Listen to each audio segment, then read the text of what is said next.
Hello, everybody, and welcome to another edition of BC Buckets. I'm Matthew Bruni. Joining me once again is Colin Mitchell. Colin, today we have Devin Carter, the junior out of Providence, 22 years old. And I'm just going to say it right now. I have to be among the top 5% of people on Devin Carter.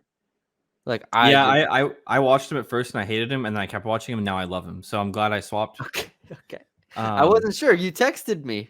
that was when And I you, started. That was when I started, and I was wrong after watching him a little bit more.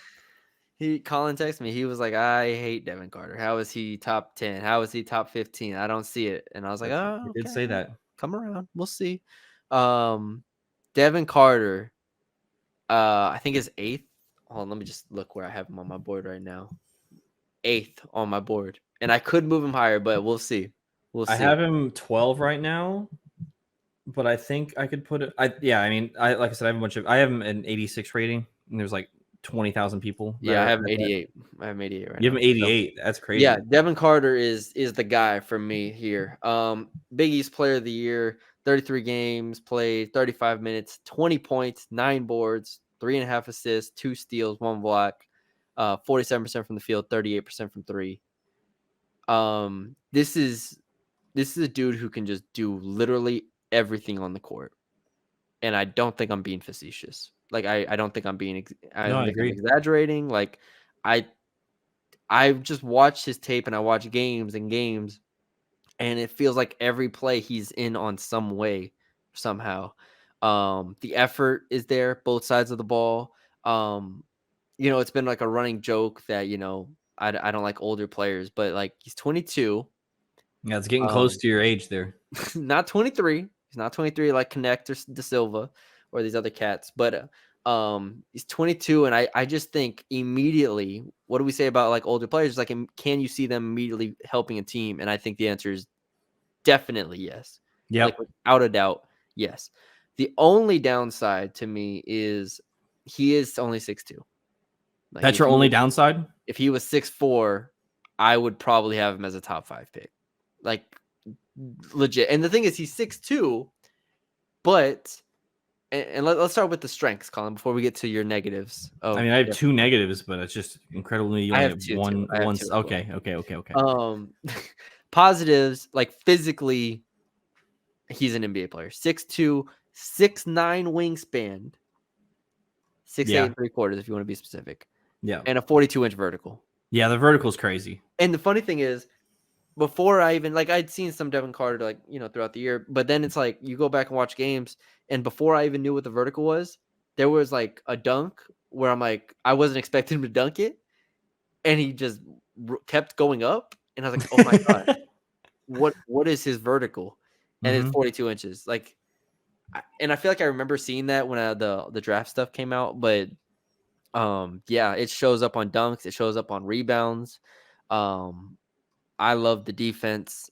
I've completely all in on that. Steals, block, ball pressure, with his wingspan. I love the defense side of the ball, and then I'm buying the offense too. So just give me all the stock y'all got on Devin Carter. As I talk about him, I want to move him on my board even more.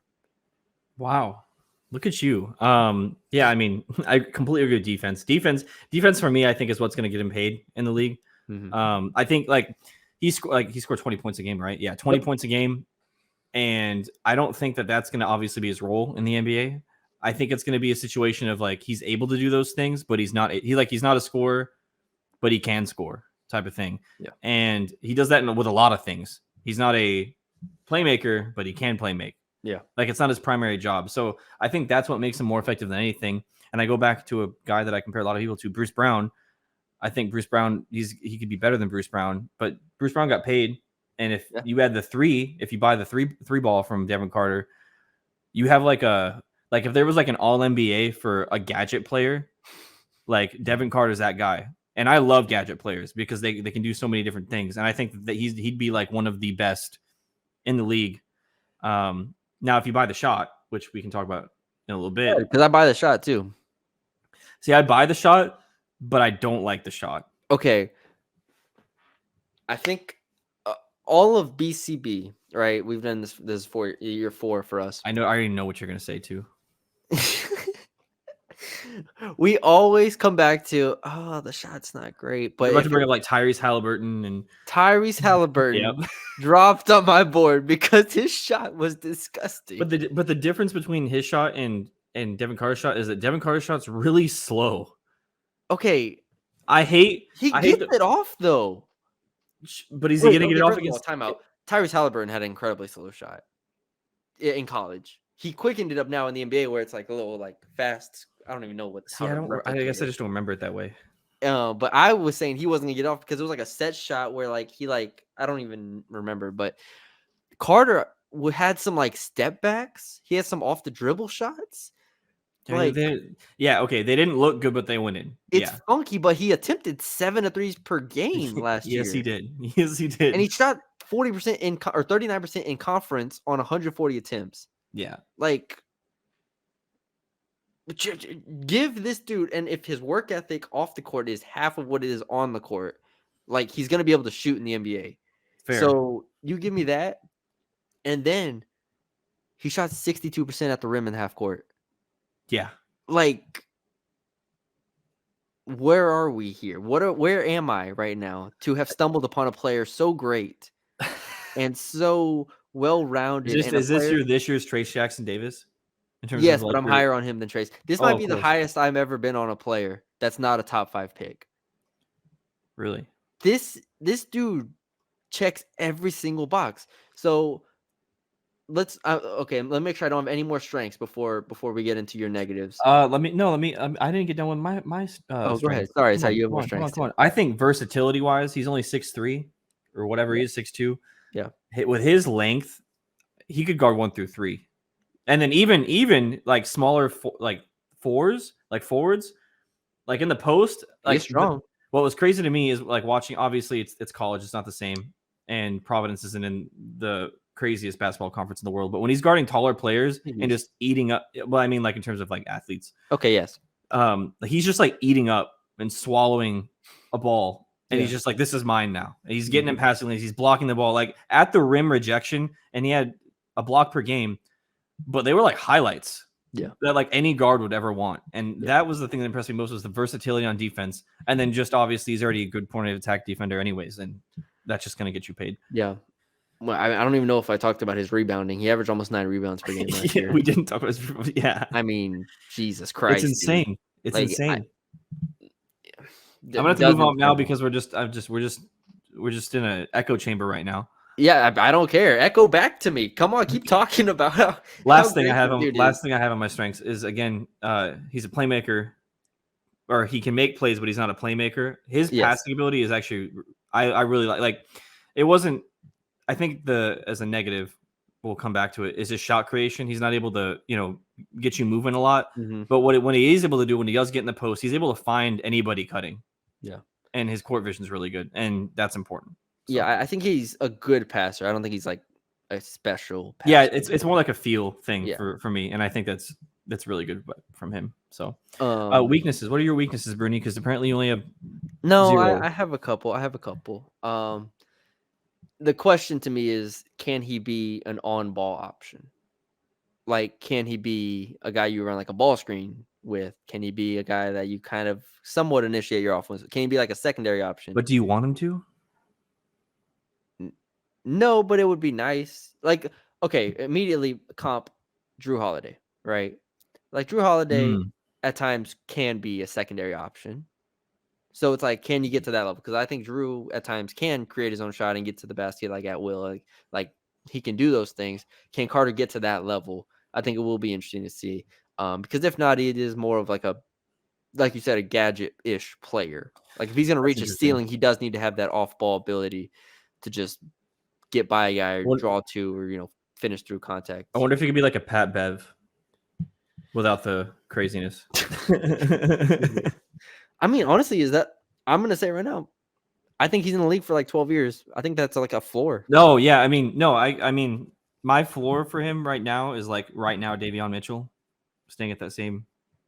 Davion Mitchell. That's a good one too. The same thing. But I mean, his it's weird because I don't know how to do the ceiling with a guy like this, because who's a gadget guy? Who is a star? Drew Holiday. But see, Okay, Drew Holiday, I think it does things a little bit differently so because I think he can play. I think he second, plays point guard a little bit better. maybe fair. Like that again, I think Carter's gonna have to get better at like I think he potentially has to be able to maybe. break people down. That's my problem with him. Is I don't think he can break anybody down Okay, yeah, at the next level. I agree. Like that's the limiting thing to me. Like I said, is can he be an on-ball creator? Like that would Yeah. really, really, really jump him up to all-star level. The second question I have, I don't know if you have this as well, is it was a pretty big efficiency spike in his junior year from his sophomore and freshman year. From the 3-point I shot. think both of them, but specifically Oh three. yeah, he Yeah, shot under 30% yeah, I think it was prior like to last year. 28%, and it jumped up 38%. So like again, is a little question, just a little question mark because he did just. I mean, he shot like 200 threes this past year. So like, Yeah, it is a big sample. it's You're not like not he only shooting shot 40. 60. Yeah. Like, so he shot a ton. So it is a big spike, but at the same time, he did shoot a lot. So maybe just actually got better. Those are my only two questions. So where do you see him? What's the ceiling? You have Drew Holiday. Is that it? I think Drew Holiday is a pretty realistic and a pretty damn good ceiling. What Yeah. else do you have? No, I've been saying other comps. Do you have any Oh, other comps? comps. Alex Caruso.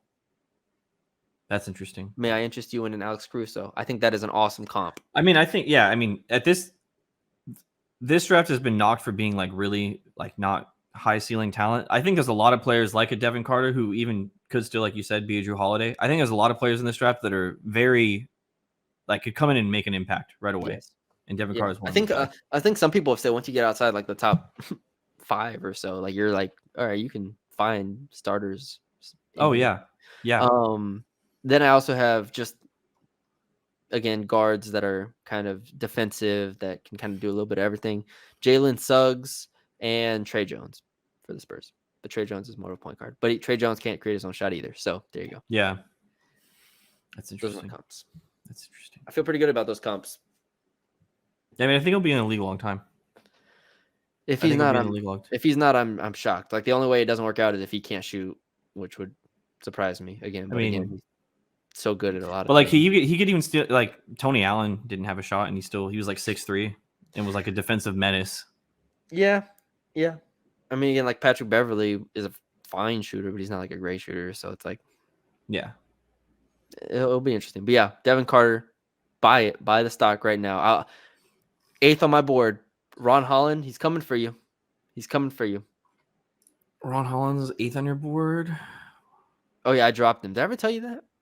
Yeah, I mean, I don't have him really high either. I have him 6th right now. I had him 3rd at one time. I think early on in the process, I had Ron Holland super high, and then I was like, I'm just gonna chill out a little bit. But yeah, like Ron Holland, Matas Buzelis, those are the players in his tier, in Devin Carter's tier. So I could move him up to like 6th, realistically. But yeah, that's all we got. Thank you all for joining us. Leave us a like, comment, share, subscribe to the YouTube if you haven't already. You could also follow us on Twitter, BC Buckets _. Yeah, Twitter's a little dead, huh? Well, we post the videos. That's about it. I post them on there so that way I can post them on my retweet them on my main. Yeah, so, same. I mean, that's why I retweeted. Thanks. So, all right. Thank you all for joining us. We will see y'all later.